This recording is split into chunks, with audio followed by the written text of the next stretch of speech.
Hi there, everyone. Welcome back. It's just gone 10 o'clock. The wife and all the kids are fast asleep in bed. So now's a good time to do videos and to get some more quoting done. Today's video is more of an origins, really. So I was listening to a podcast by Gary V, and he said it's a good time now for businesses to kind of engage with their audiences and kind of go about how they came about into their business. So I thought I've never done that before. Because it's only me working on my own now, I've got no team to introduce. So I thought actually it's a good time to start an origin story. So this is what I'm doing. So going back, a little bit of background on myself.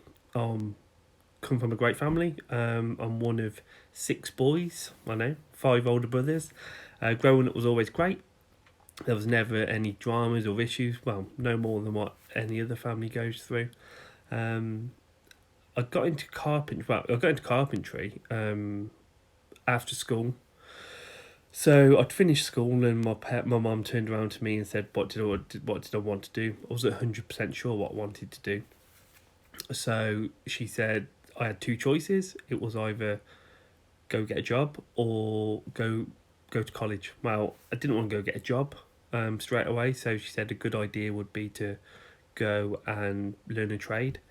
At the time, I wasn't keen. I was okay at doing handheld, physical stuff, but it wasn't on top of my priority or agenda of what I wanted to do. My dad was a carpenter, so my mum suggested to me to try carpentry. She said, worst case scenario, if you don't like it, you got some good DIY skills. I won't lie to you, at the time I thought carpentry was laying carpets. I know, I laugh when I hear people say it now, but that's exactly what I thought when I was 16 years old. So anyway, I ended up going to college full time to do a carpentry course. I say full time, it's 3 days a week. 2 days a week I worked at Sainsbury's stacking shelves, which again, I didn't mind at the time.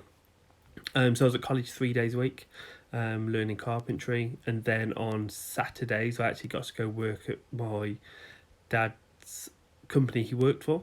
I went and done a couple of Saturdays for him, and at the time his boss, that we got chatted, and he said, well, actually, instead of doing it full time at college, why don't you come do an apprenticeship with me?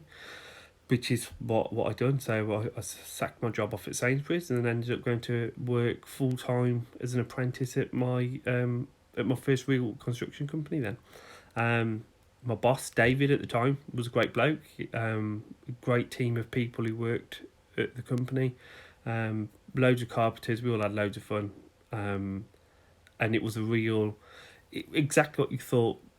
Exactly what you would think being a 16, 17-year-old lad on on a building site was like. It was a bit of messing about, probably too much when I look back now. But we all still got work done. We all had our own skills which we had to work on. But we all chipped in. We all got the job done. So I was with my boss for 3-4 years. Yeah, easily 4 years, and I ranged from being a carpenter's mate, just helping out the older qualified guys, to working all my way up to being able to do projects on my own. I say projects; they was just small jobs, again at the time at 18, 19, I worked up and I gained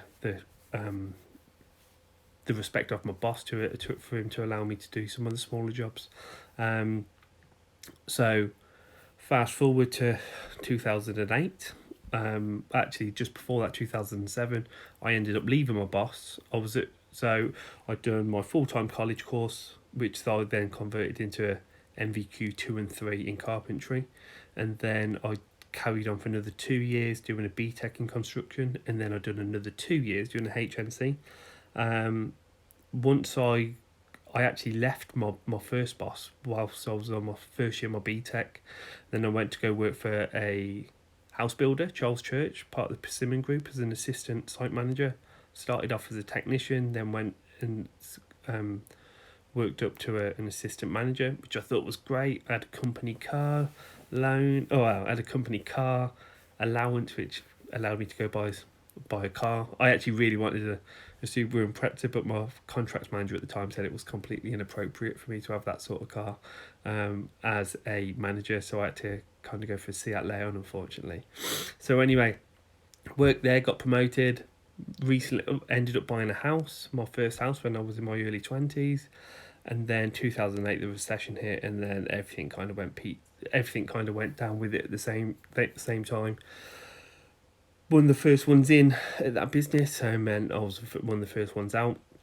But luckily, I kept good. I didn't burn any bridges with my first boss, so I ended up going back there as a working foreman, which was great because he used the skills I took from my job at Charles Church as an assistant manager to run one of the jobs which he was running, which was it was actually a pig farm which we got converted into a living barn, well, a living development. Sorry, it was a pig shed which got turned into a barn conversion basically, and that was great. So I ran the job. I also done work on the job. I didn't do it. I started it. It was already out of the ground, but then I took it all the way up to the roof, and then I ended up. Did I end up? Took it to the roof, and actually one of the other managers came and took the job over because then I went and done some other jobs. So that was fine. Everything was going swimmingly, but then about a year later, the recession kind of hit him as well. So I got made redundant again. I'm thinking, shit. Got a car, got a house, and now been made redundant again for another year. Fast forward, and then that was actually the introduction of me working for myself.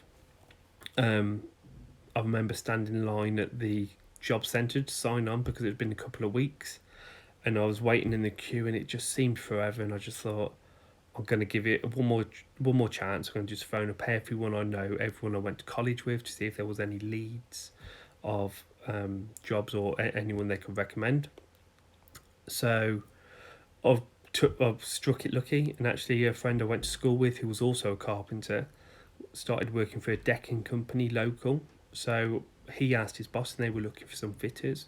So I went, me and my dad at the time went for a meeting, went for an interview, and I ended up getting the job. My dad didn't, unfortunately, but I ended up getting the job. It was on a self-employed basis, which was all brand new to me, and started working there. So the only downside was I had to sell my RS Turbo Escort car, which I absolutely loved. Always wanted one as a kid and bought it off my brother. Had to sell that to buy a van, and then start my life as a self-employed carpenter doing decking. So that job was great. Got to travel up and down the UK building massive decks, like 30-40 grand worth of decking on some fantastic properties. Got to travel to France to go do some decking on the Canadian War Memorial. So we've done some real good jobs, but it just wasn't for me. I just wanted to get back into doing domestic building work, doing renovations and that sort of calibre of work. I didn't want to be fitting decking. It was great in the summer, but it was shit in the winter. So at that point, I decided to go travelling. So I was saving up to go travelling, and then actually went travelling. Fast forward 18 months after, and decided that once I came back, doing domestic work was what I was going to be doing, and my priorities were I was going to get my own work, I was going to get my own customers, and I wasn't going to subcontract to other builders. And to be honest, 95% of the time I stuck to that.